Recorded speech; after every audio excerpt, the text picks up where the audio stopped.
On finit par découvrir effectivement que la bandelette a complètement migré dans mon corps et a transpercé mon urètre comme un fil à beurre. Je m'appelle Stéphanie Dupin, j'ai 49 ans et je suis à présent handicapée à cause des bandelettes sous-urétrales. Aujourd'hui, Stéphanie Dupin ne peut plus Travailler à temps complet. J'ai du mal à rester en position assise. Je boite, je marche lentement. J'ai des douleurs perpétuelles toute la journée. J'ai du mal à conduire. Je suis dépendante des autres. La vie de couple, effectivement, c'est pas simple non plus. Quand vous êtes avec des amis, moi j'adorais danser. Je les regarde assis de mon canapé, c'est un petit peu triste. La faute à ce petit bout de plastique. On m'a présenté cette chirurgie comme quelque chose de très simple, miraculeux, qui me permettrait de reprendre ma vie d'avant, malgré le corps qui vieillit, sans aucun problème.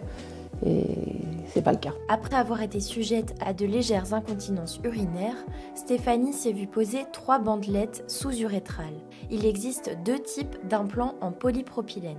Les TVT, ou Tension Free Vaginal Tape, c'est-à-dire une bande vaginale sous tension, ou encore les TOT, Trans-Obturator Tape, c'est-à-dire une bande sous-urétrale. Dans les 2 cas, ces matériaux font l'effet d'un hamac censé renforcer le plancher périnéal, et ainsi éviter les fuites urinaires. Sur le site de l'un des fabricants, ce traitement chirurgical est décrit comme peu invasif et performant. Or, le dispositif s'intègre directement dans les chairs et peut être particulièrement douloureux. La toute première était donc une TOT.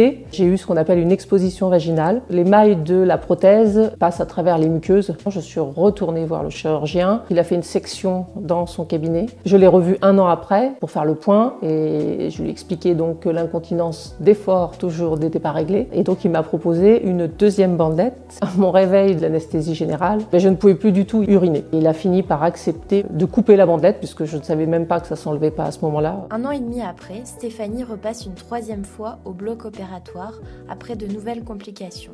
Le chirurgien découvre alors que cette dernière bandelette a complètement migré dans mon corps et a transpercé mon urètre comme un fil à beurre. 30 000 bandelettes seraient posées chaque année en France, selon le collectif Implant Vaginal.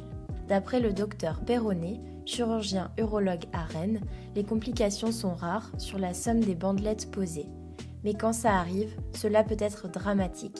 Stéphanie apprend à vivre en permanence avec les douleurs. Comme des coups de poignard, des déchirures, de l'électricité. Et petit à petit, ces douleurs s'étendent au niveau du bassin, des hanches, des fesses, du périnée, des aines, des jambes, dans les cuisses jusqu'à l'arrière du genou. Aujourd'hui, elle est reconnue handicapée à 50%. Comme Stéphanie, 80 femmes de tous âges ont déposé plainte contre X suite à leurs complications. Hélène Pat, avocate au barreau de Paris, les accompagne sur le plan judiciaire. Certaines femmes sont reconnues handicapées à plus de 80%, se déplacent en fauteuil roulant, dorment dans des lits médicalisés, ne peuvent plus travailler, n'ont plus de vie sexuelle, ne peuvent plus conduire, et c'est sans compter les conséquences sur le plan psychologique. Beaucoup de vies de famille sont détruites avec des divorces à la clé. Une plaignante en est même à sa 6e tentative de suicide, a déclaré l'avocate. Certaines victimes sont parties aux États-Unis pour se faire retirer leur implant.